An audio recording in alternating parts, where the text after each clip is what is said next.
السلام علیکم سر. وعلیکم السلام. اللہ آپ کو بہت جزائے خیر دے کہ آپ نے موقع سوال کر سکیں. میرا سوال یہ ہے کہ جس بات کا ذکر قرآن حدیث میں اس کی تفصیل موجود ہے جیسے کہ داڑھی، تو ہم اس کے بارے میں بحث کیوں کرتے ہیں، یا ہم سیدھا یہ کیوں نہیں کہہ رہے تھے کہ چونکہ قرآن میں موجود ہی نہیں ہے تو اس کا مطلب ہے کہ یہ دین کا یا سنت کا حصہ نہیں ہو سکتا. تو ہم اس کی حدیث کی روایات میں مطلب میں نے آپ کے کافی بیان سنے، اس میں آپ اس میں تفصیلاً عرض کر رہے ہیں کہ اس میں یہ ایسے آیا ہے یا یوں، تو ہم یہ کیوں نہیں کہہ رہے تھے سیدھا کہ چونکہ قرآن میں یہ سرے سے ہے ہی نہیں تو ہم اس کو نہیں لے سکتے، یا ہم ان حدیث کو ایکسیپٹ نہیں کریں گے کہ جس میں ایسا حکم بیان ہوا جو کہ قرآن میں نہیں ہے. ٹھیک ہے جی، بات واضح ہو گئی ہماری. اس لیے کہ دین اصلاً سنت سے منتقل ہوا ہے، قرآن سنت کے بعد ہے نہ کہ اس سے پہلے. اللہ کے پیغمبر پہلے آئے، پے در پے انہوں نے آ کے دین کی تعلیم دی.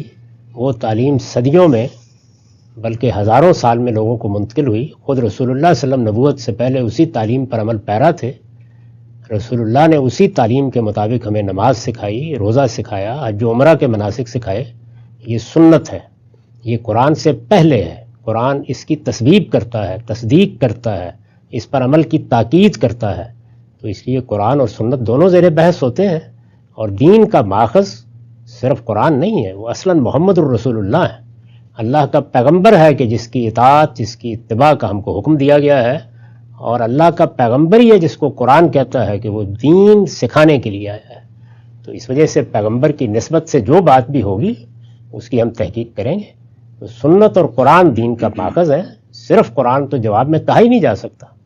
البتہ حدیثوں میں جو باتیں بیان ہوتی ہیں ان کے بارے میں ہم نے بتایا ہے کہ ان سے دین میں نہ کسی عقیدے کا اضافہ ہوتا ہے نہ کسی عمل کا.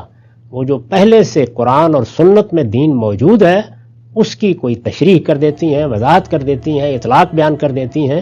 ان کا دائرہ یہ ہے، اس سے آگے ان کی کوئی حیثیت نہیں. تو اسی وجہ سے ہم ان کو ویریفائی کرتے ہیں، دیکھتے ہیں کہ اس کے اندر کوئی اس طرح کی کوئی بات وہ ہمارے پیغمبر کا دیا ہوا علم ہے، اس سے ہم بے اعتنائی کیسے برت سکتے ہیں؟ یعنی آج کے زمانے میں کوئی بڑا عالم پیدا ہو جائے تو اس سے بے اعتنائی مشکل ہو جاتی ہے، تو خدا کے آخری پیغمبر کے علم سے کیسے کریں؟ بہت شکریہ سر. میرے نزدیک جو لوگ اس طرح کی بات کرتے ہیں وہ اپنے تکبر کا اظہار کرتے ہیں. اس سے اللہ کی پناہ مانگنی چاہیے.